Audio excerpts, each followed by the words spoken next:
আজ যেহেতু পূর্ণিমার দিন, সে কারণেই সকাল সকাল ঘুম থেকে উঠেই কিন্তু আমি আগে গা ধুয়ে নিয়েছি। গাটা ধুয়ে সোজা বাথরুম থেকে চলে এলাম, এখন একটু ফ্রেশ হব।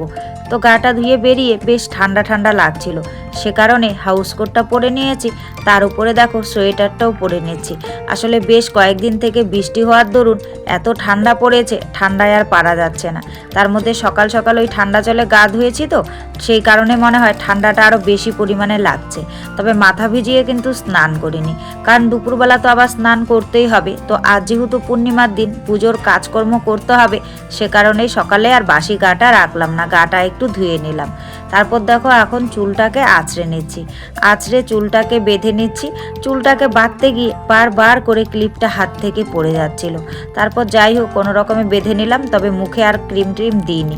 কারণ কি বলতো, কারণ এখনও ব্রাশ করিনি, সে কারণে মুখে ক্রিম দিইনি। তারপর সদর দরজাটা খুলে বাইরে বেরিয়ে চারিধারটা দেখে এসে আবার প্রতিদিনের মতোই কিন্তু কাজে লেগে পড়েছি ঝাড়ু হাতে নিয়ে। কারণ ওই সকালবেলায় তো ঝাড়ু হাতে নিয়েই শুরু হয়, সে কারণে। তো ভেতরের রুমটা সুন্দর করে ঝাড়ু দিয়ে নিলাম, ঝাড়ু দিয়ে এখন কিন্তু বাইরের রুমটাকে আমি ঝাড়ু দিয়ে নিচ্ছি। তবে আজকে দেখো ঘরের মধ্যে কিন্তু খুব বেশি পরিমাণে ধুলো নেই, কারণ ওই সন্ধেবেলার দিকে সন্ধেবাতি দেওয়ার আগে সুন্দর করে ঝাড়ু দিয়ে রেখেছি, তো খুব বেশি পরিমাণে আর নোংরা হয়নি। তো ঘরের ভিতরগুলো সুন্দর করে ঝাড়ফাট দিয়ে নিয়েছি, দিয়ে নিয়ে এখন বারান্দাটা ঝাড় দিয়ে তারপর উঠোনটা ঝাড়ু দেব। আর দেখো কাল রাত্রিরে তেমন একটা বৃষ্টি হয়নি। কাল ওই মেহেদিটা বানিয়েছিলাম, ভয় পাচ্ছিলাম যে বৃষ্টি হলে পরে পুরো ভেঙে যাবে, তো ভয় পাচ্ছিলাম আর ঠাকুরকে ডাকছিলাম যে আজ রাতে যেন বৃষ্টি না হয়। যাই হোক ঠাকুর আমার প্রার্থনা শুনেছে, তো রাতে আর বৃষ্টি হয়নি, ছিটে ফোঁটা দু এক ফোঁটা পড়েছে, তার আর বৃষ্টি হয়নি। তাই কিন্তু চারিদিক দেখো খুব বেশি পরিমাণে ভিজেনি। তো যাই হোক ঘরদোরগুলো ঝাড়ফাট দেওয়া হয়ে গেছে, এখন আমি উঠোনটা ঝাড়ু দিয়ে নিচ্ছি। আর মেহেদিটা দেখো ওভাবেই আছে, একটু কিন্তু শক্ত হয়ে গেছে। তো চলো ঝাড়ু দিতে দিতে আগে নিজের পরিচয়টা দিয়ে নিই। শুভ সকাল আমার প্রিয় বন্ধুরা, সকলে কেমন আছো? আশা করছি যে যেখান থেকে আমার এই ভিডিওটি দেখছো সকলে ভালো আছো, সুস্থ আছো। আর আমরাও খুব ভালো আছি। অরুণাচল প্রদেশের এই ছোট্ট পাহাড়ি গ্রাম থেকে আমি মামনির সংসারের আরও একটি নতুন ব্লগে তোমাদের সবাইকে স্বাগত জানিয়ে তোমাদের সবাইকে সাথে নিয়ে আজকের ব্লগটি শুরু করে দিয়েছি। আমি আশা করছি আজকের ব্লগটিও তোমাদের খুব ভালো লাগবে, তাই সম্পূর্ণ ব্লগটি জুড়ে আমার সাথে থাকার অনুরোধ রইল। আজ ছিল মঙ্গলবারের সকাল, আর ঘড়ির কাঁটায় বেলা বেজেছিল সকাল 5টা। আর সকাল 5টা থেকেই আমি তোমাদের সবাইকে সাথে নিয়ে আজকের ব্লগটি শুরু করে দিয়েছি। যারা নতুন এসেছো, আমার ব্লগটি যদি ভালো লাগে প্লিজ একটি লাইক করে চ্যানেলটি সাবস্ক্রাইব করে আমার পাশে থেকো। আর যারা আগের থেকে আমার পাশে আছো তাদেরকে আমার অসংখ্য অসংখ্য ধন্যবাদ, আর আমার মন থেকে অনেক অনেক অনেক ভালোবাসা। তো আজ তো দোল পূর্ণিমা, তো আশা করছি সব বন্ধুরা সকলে খুব ভালো আছো আর ভালো থাকবে।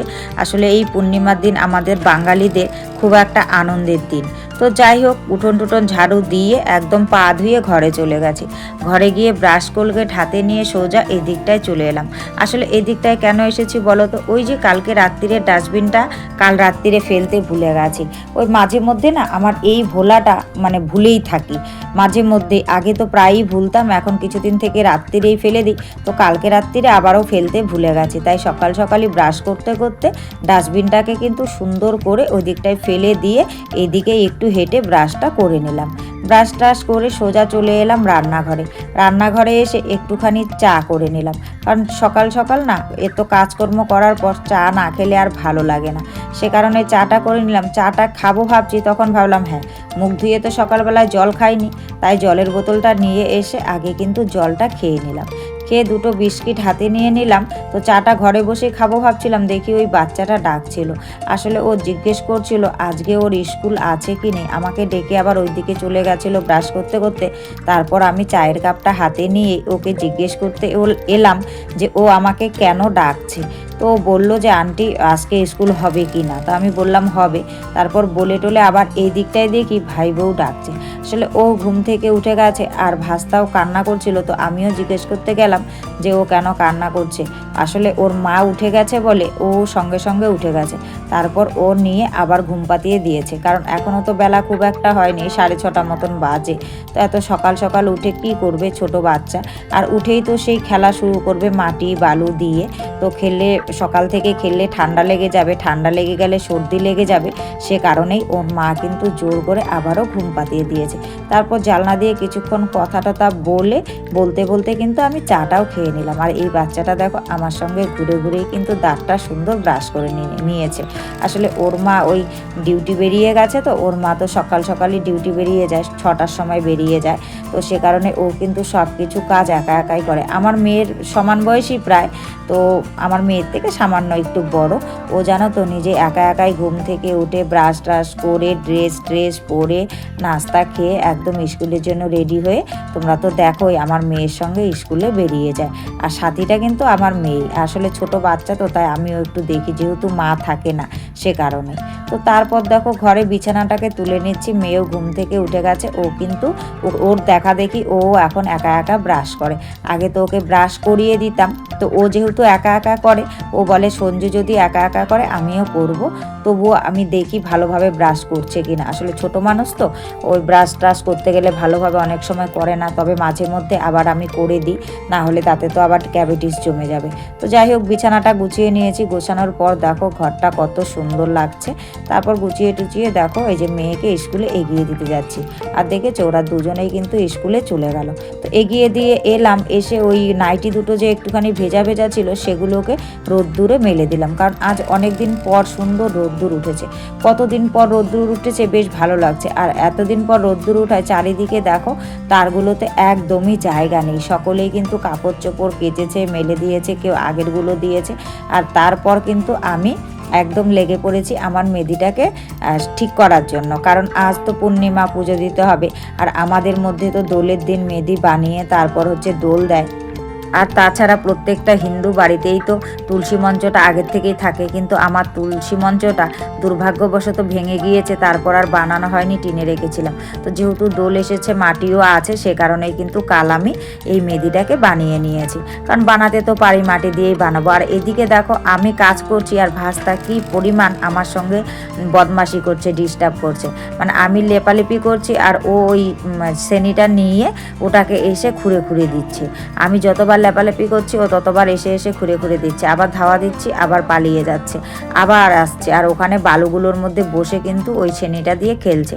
আসলে আমি ছেনিটা বের করেছিলাম, একটু চাঁচাছোলা করে নিলাম, কারণ কাল তো মাটি থেপে থেপে দিয়ে রেখেছি, তো আজ একটু টেনে গেছে, তো একটু চেঁচে নিলে পরে বেশ লেপতে সুবিধা হবে, সে কারণ। ওই দেখো আবারও চলে এসেছে, যে আমি এদিকে এসেছি তাই এদিকে বসেছে। তারপর দেখো আমার জলের বালতিতে জল দেখেছে, জল দেখে ও জলের মধ্যে হাত চোবাচ্ছে। জানি না কেন প্রতিটা বাচ্চাই জলের প্রতি এতটা আসক্ত ওদের কেন, আমি এটাই বুঝতে পারি না। আমার মেয়েও ছোটোবেলা এরকমই ছিল জানো তো, জল দেখলেই জল নাড়তো, প্রতিটা বাচ্চাই। ওরা ঠান্ডা গরম কোনো কিছুই বোঝে না। তারপর ওর মাকে আমি ডাকলাম, কারণ বেশিক্ষণ জল নাড়লে পরে ঠান্ডা লেগে যাবে, আর এখানকার জল প্রচুর ঠান্ডা। তো সে কারণে ওর মা এলো, ওর মা কোলে নিয়েছে বলে দেখো ওর মাকে কি পরিমাণ মারছে। আসলে কি বলতো, ওর মা জোর করে টেনে কোলে নিয়েছে, ওই জন্য ওর মাকে বারবার বলছে ওকে নামিয়ে দেওয়ার জন্য, আমার সঙ্গে বদমাশি করবে। তো ওর মা অনেকক্ষণ কোলে রেখে ভেবেছিল কোলে রেখে দাঁড়িয়ে দাঁড়িয়ে দেখবে, কিন্তু এতটাই বদমাশি করছে ওখানে নামার জন্য, অগত্যা বাধ্য হয়ে কিন্তু ওকে নিয়ে চলে গেল ওদের ঘরে।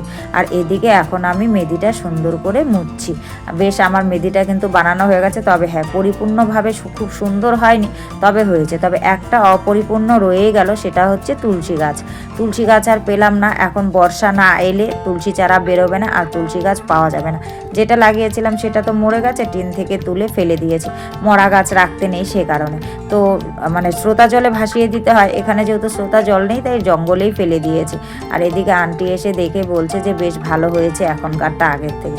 তো আগেরটা শুধু তো আমি ইট দিয়ে বানিয়েছিলাম সে কারণেই, আর এখনকারটা কিন্তু মাটি দিয়েই বানিয়েছি। তবে আরও মাটি হলে আর একটু উঁচু করে বানালে পরে আরও বেশি ভালো লাগতো।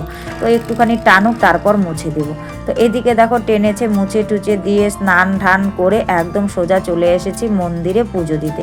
তো মন্দিরে এসে ভোলে বাবাকেও একটুখানি আবির দিয়ে দিই, দোল পূর্ণিমা সকলেরই তো আবির খেলা তাই না, তাই ভোলে বাবাকে মন্দিরে এসে কিন্তু মানে পুজো দিয়ে দিচ্ছে, আবিরও দিয়ে দিচ্ছি। আর দেখো 3-4 কালারের আবির নিয়ে এসেছি। আসলে কি বলতো, মানে আর তেমন কোনো কালার পাইনি, তবে ভাই গেছে আরও নিয়ে আসবে পেলে, তো ততক্ষণ তো আর বসে থাকা যাবে না, কারণ আজকে আবার গ্রহণ লাগবে, বেশি দেরি করা যাবে না। সে কারণে আর দেরি না করে যা কালার ছিল সেগুলো দিয়েই পুজোটা দিয়ে দিলাম। আর তুলসী তলায় আমি পুজো দিয়েছি, তবে আলপনাটা সুন্দর করে দিতে পারিনি, কারণ কি বলো তো, মাটিটা না এখনও পুরোপুরিভাবে শুকোয়নি, একটু একটু ভেজা ভেজা আছে, সে কারণে ওভাবেই কোনো রকমে উপর থেকে ছড়িয়ে দিয়েছি।